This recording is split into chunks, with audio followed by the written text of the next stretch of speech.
We got some cloud build up coming over from the west this morning, and there's a bit out east as well. We need to get on because we need to feed some hay bales out. Good morning everybody, my name is Noah, otherwise known as the Johnny Man, and you're watching TJM Farming here on YouTube. You join us in the loader. Very rare for me to actually have the GoPro running in the loader because it's usually flat or always left in the house. And today, well, I'm just going to give you a little bit of a glimpse as to what it takes to feed out hay bales to sheep. Let's get on with it. You join us at the hay stack with the loader here, and well, from the video that was filmed in October last year, this is what's left of our share of the 65 bales of hay that Peter and Liz gave us as in exchange for helping them bale their hay crop up. I do believe there's about 10 in each row, so there's about 26 bales left, and it's in April now. So right now, as I stated in previous videos, this right now is that critical time period where we're waiting on rain, because our growing season is usually from April through to about November, December.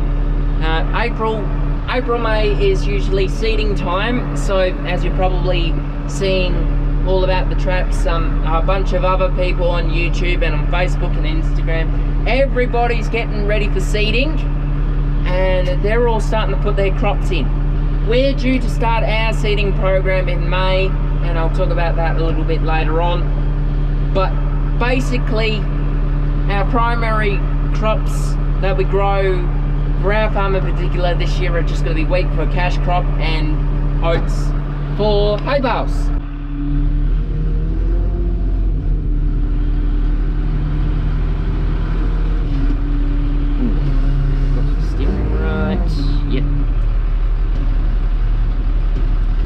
Really need some kind of head cam. So that was a bit off.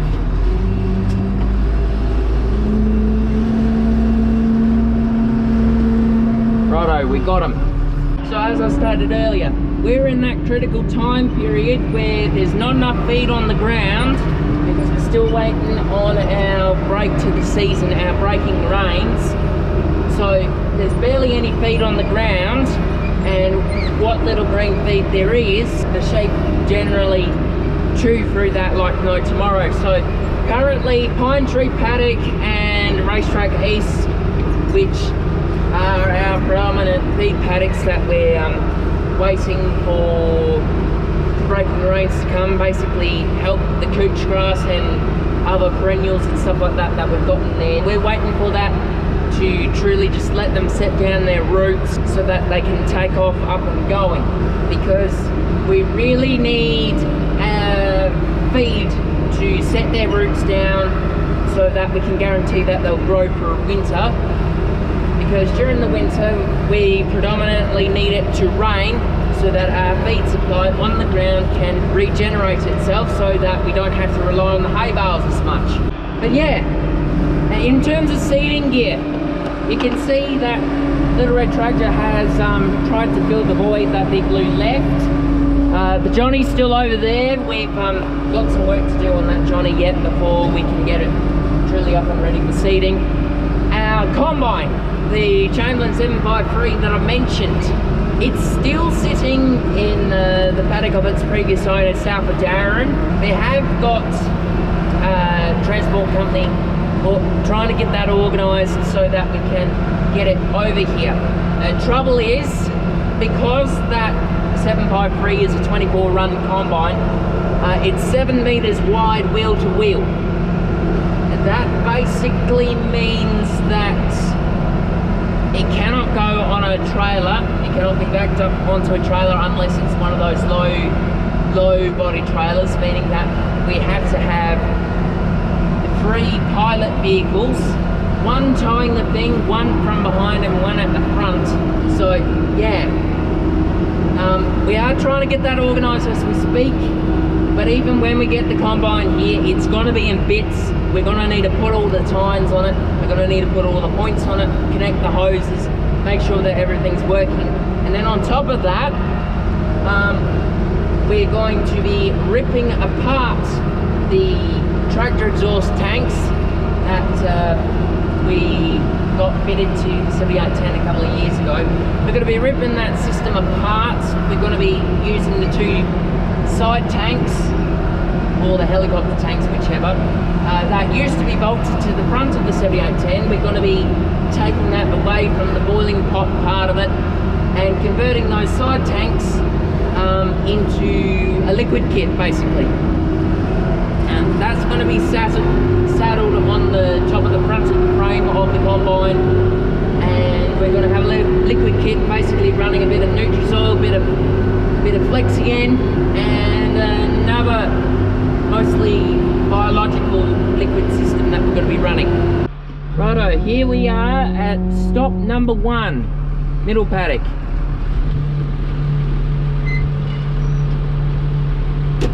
Drop the bales there.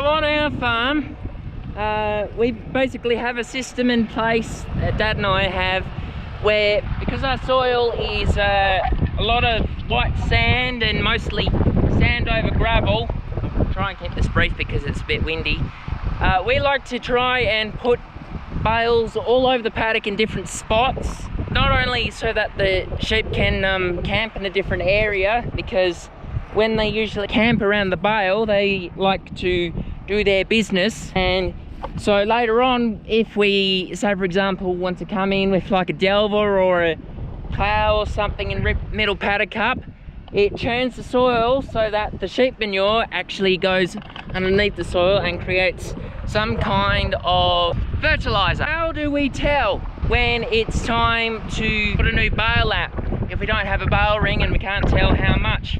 Well, it's not like Farming Simulator where you have a menu system telling you how much feed the sheep have got. For real life, how we tell when it's time to put a new bale in the sheep's paddock is you can tell.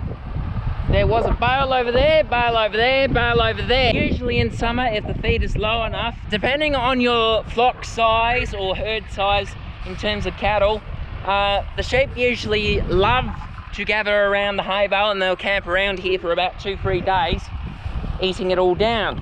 Sometimes they go further afield, say for example right over there to where their water trough is, or over there by the dam where the feed bunks are. And a couple of days ago I did see some of the black tags that we got in here floating around the other corner of the paddock. But basically you can see right here there is remnants of a bale right here, a little tiny stack of it, still all coiled up in a roll. This is still slightly compacted from when it was in the bale chamber and the bale was being wrapped October last year when we were baling. Usually we still have hay mounds like this floating about, but when the bale gets down to this level, that basically tells Dad and I, yep, the sheep have eaten this all down, it's time to go put another bale out, because when sheep get hungry, they eat. And merinos tend to go through the food pretty quickly. Then we brought the bales out with the loader. We tipped the bale like this, almost like how you'd put it in the hay ring like they do in the United States and other places like that. What's the next step? Well, other farmers use what they call like a bale unwrapper. You may have seen Tara use that on her YouTube channel, where she loads hay bales onto the bale unwrapper and she drives around with a tractor and it unrolls it automatically.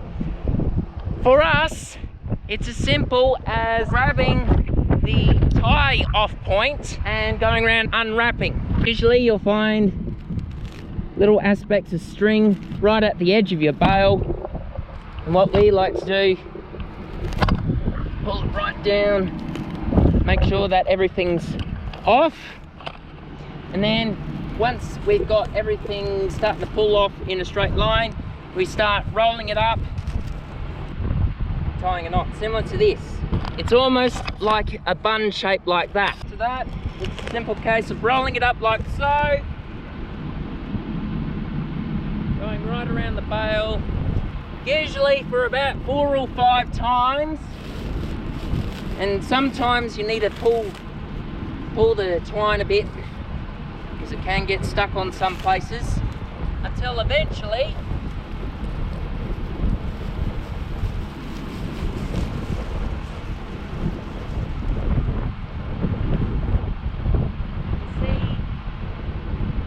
that there's no more net wrap. The bale starts falling to bits. This one's going all over the place because this was one of the stuff up bales that overwrapped a bit too much. And there you go. Now I need to get my hand unstuck. There you go, the bale is now unwrapped. It's not like Farming Simulator where you press cut and then it just makes a pile of hay on the ground like that. It's not exactly like that. Eventually it will become like that. Once the sheep discover this, no doubt they'll all pile around it and eat it all down. But yeah, this is what an unwrapped hay bale looks like. So, once the bale's unwrapped, what happens to the net wrap? Well, some people like to leave litter all over their farms, which is not good, not recommended. Don't litter. It's important to put your rubbish in the bin. And in our instance, this net wrap will go up into the loader like that. And then after we finish a hay run and we take the loader back, we'll usually take the net wrap out and just chuck it in a pile and then put it in the bin later on and take it to the tip. Morning, you join us on a cold Thursday morning, a couple of days after the 3rd of April. The gator has half a fuel tank. The truck came and unloaded some fuel in the tanks here. I need to fill the gator up because we have got a problem. Let me fill up the gator and I'll explain.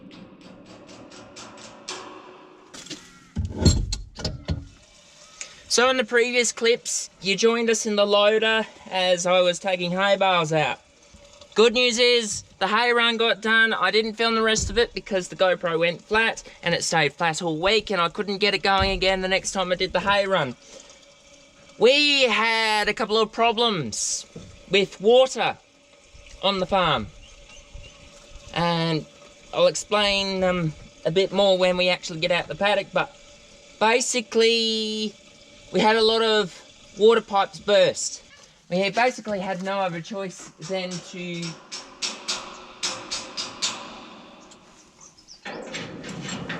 cart water with the firefighter just so that the sheep could have any water to stop that worst case scenario of the ewes aborting. You may also notice as we get further out the paddock, in the next couple of clips I won't talk because as you know, the gator has no windscreen, so there will be a lot of wind noise. As you'll see in the next couple of clips, we have got some more double gates. We've got 2 of them, 2 gate panels. One is at the gate between Boggy Ute Paddock and Middle Paddock, and the second one is between Middle Paddock and Racetrack East. Pay attention to the one at Racetrack East because that's going to be important. In the rush of the couple of storms that came through and wind and rain and thunder and lightning and whatnot, I haven't exactly shown that too. Well, all will be revealed when we get out there, but basically stuff went down. The gate got left open because the gate was busted, and we need to go get some sheep. That's why we're taking the gator, not the Kubota, because the gator can get this job done a lot quicker.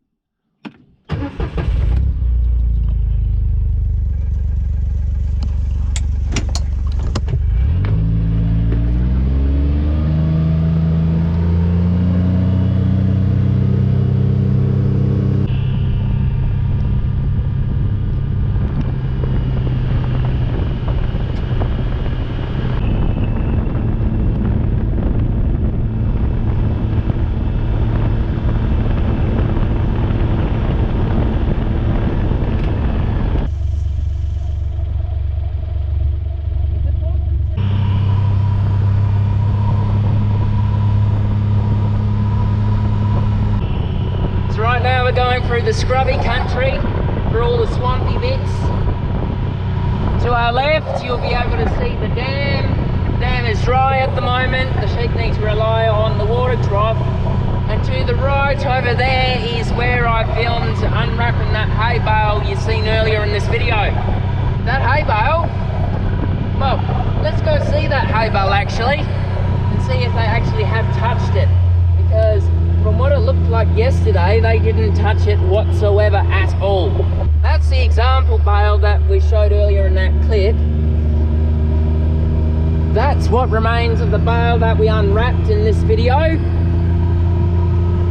And over yonder, you can see,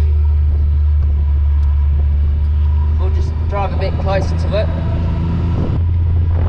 Yeah, they didn't touch it at all.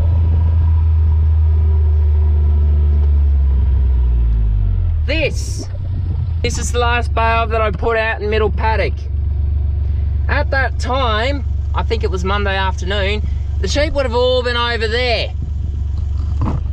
All over there in between those trees and in that open space near the pine trees. They had full vision of this bale, but as you can see, they're not in this paddock. Why is that? Let's go take a look. I stand corrected, some of them have gone back into their paddock.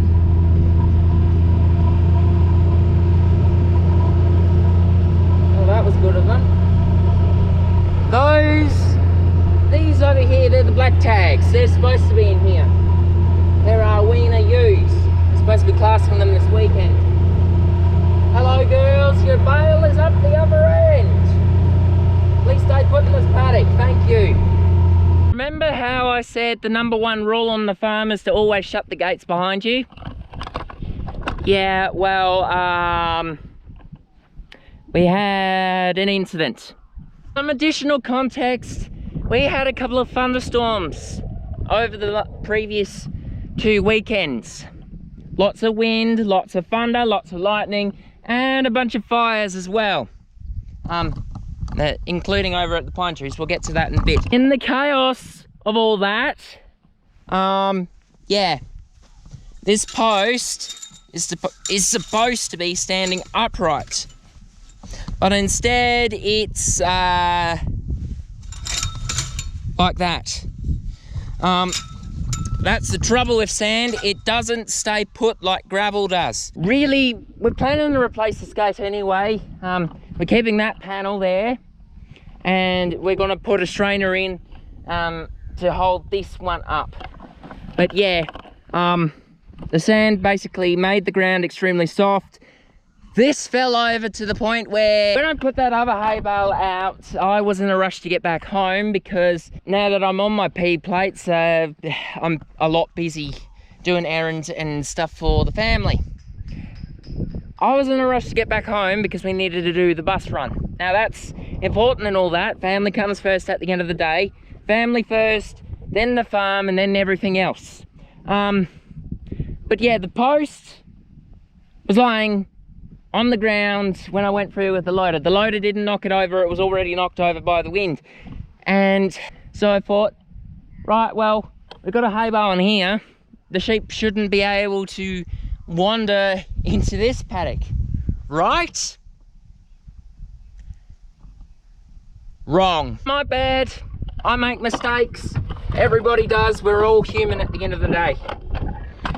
But now, as a consequence to that, we had sheep. Pretty much the entirety of the black tag weaner mob go into that paddock. Yeah, we had a fire here. No big deal.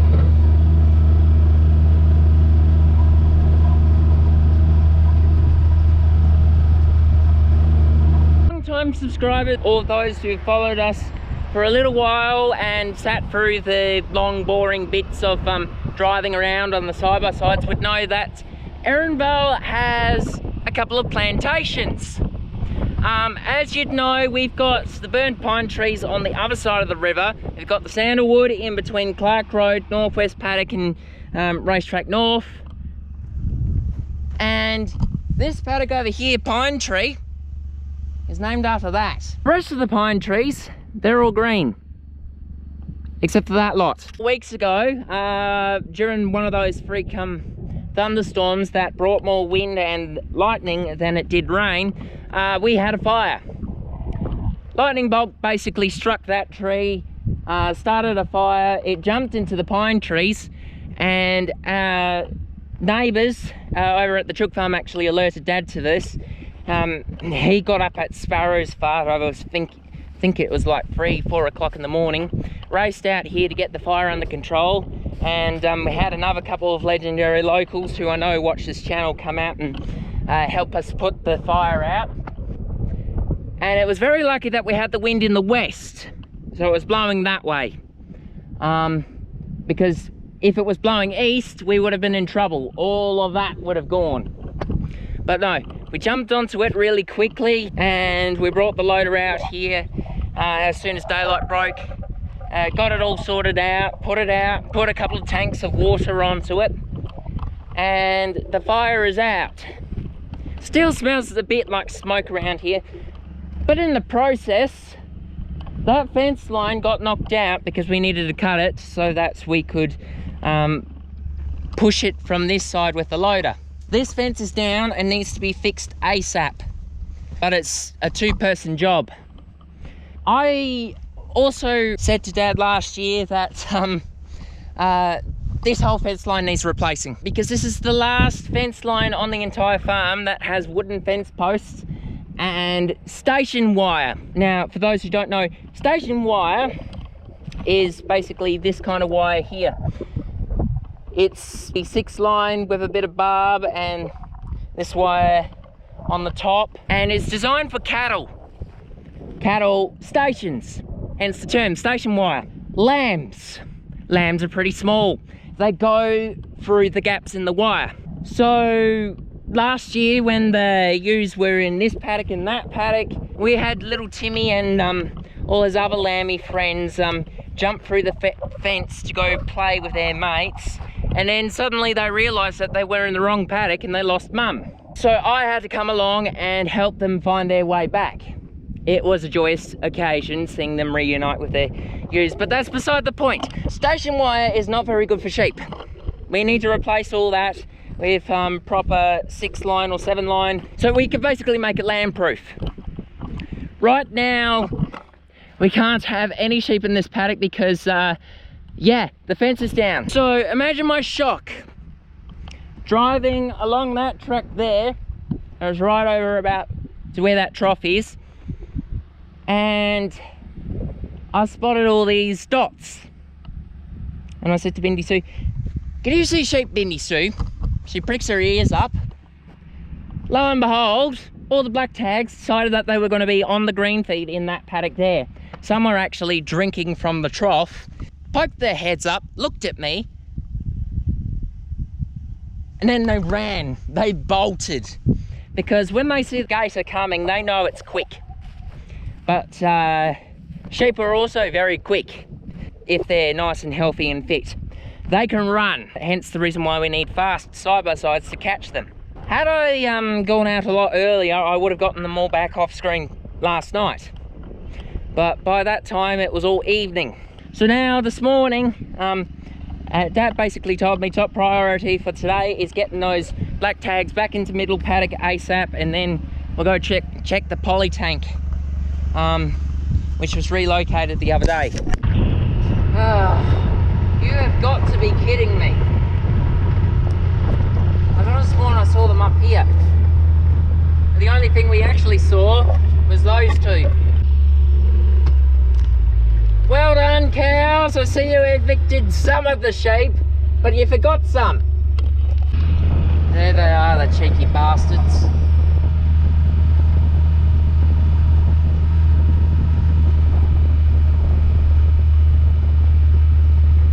Did I say you could be in here? No, I didn't. Come on, I need you back in your paddock.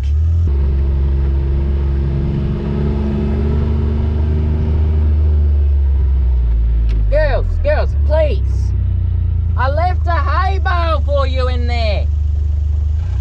Yet you chose to ignore it.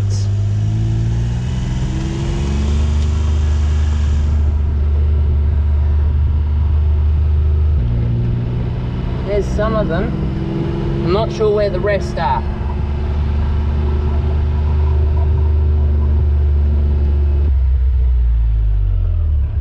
This may work, this may not, I'm not sure.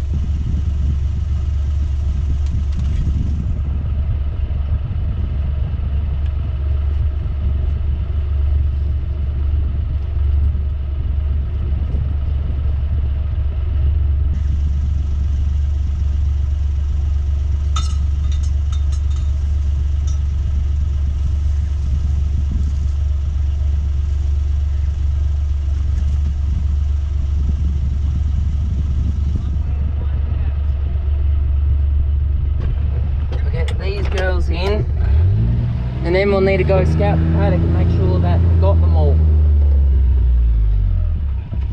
Because weaners like to hang around in smaller groups. They don't stick as a tribe like the ewes do.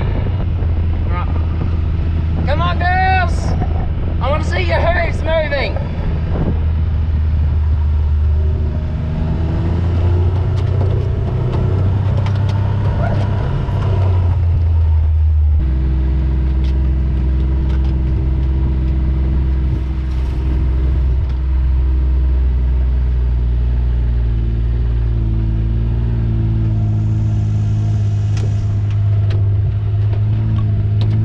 Need your help pushing them through the gate yet, Bindi?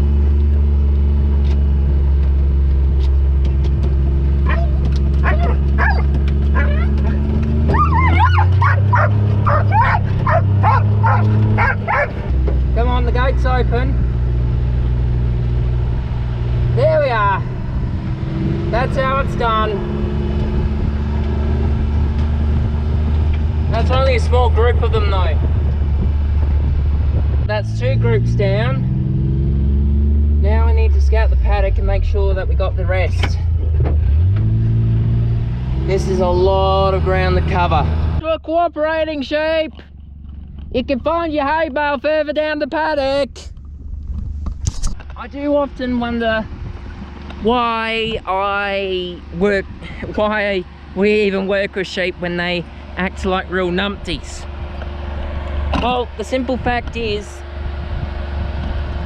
I'd go bonkers working with just sheep or just tractors. It's got to be a balance of both.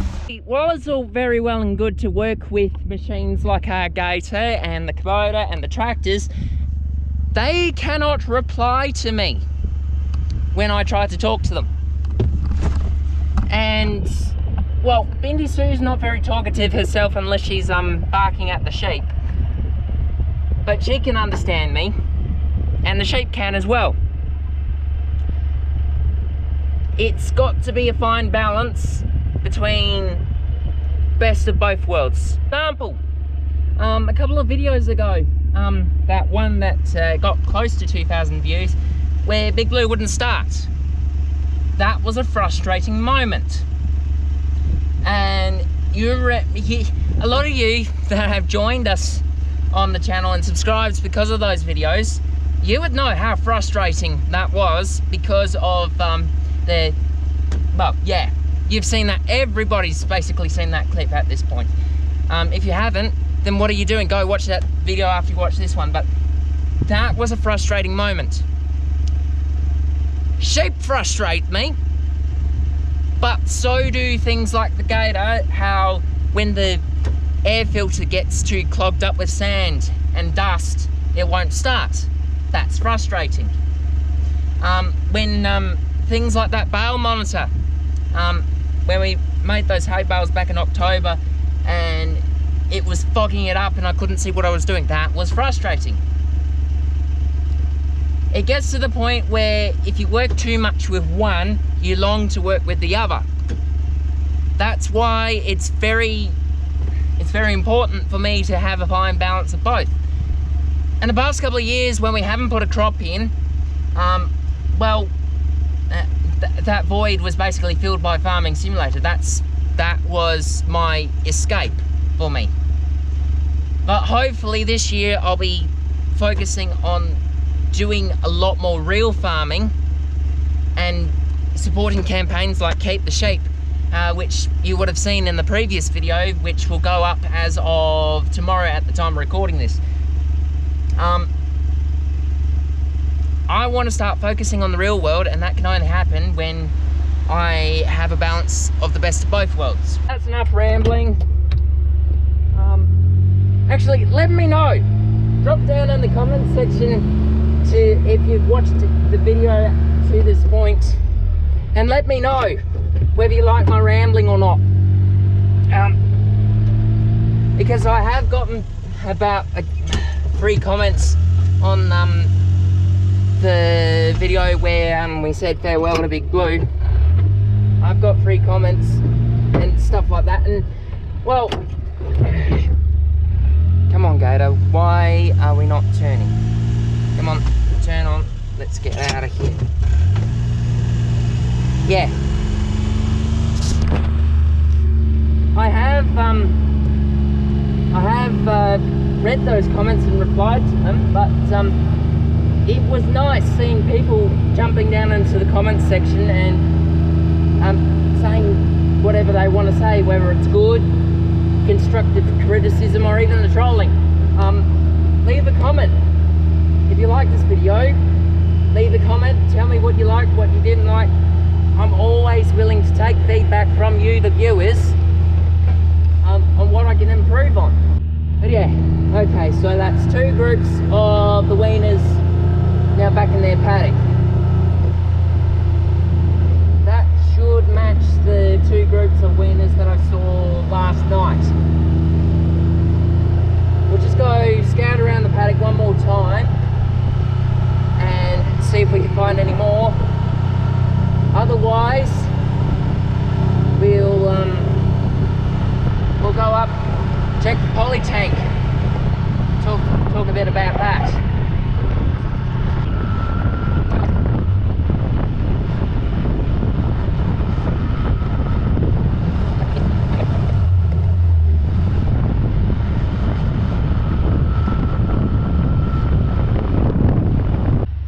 Right, I think the last thing that we're going to do for now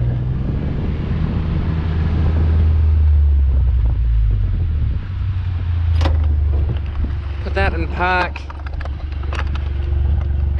and prevent this whole scenario from happening again by just shutting the gate.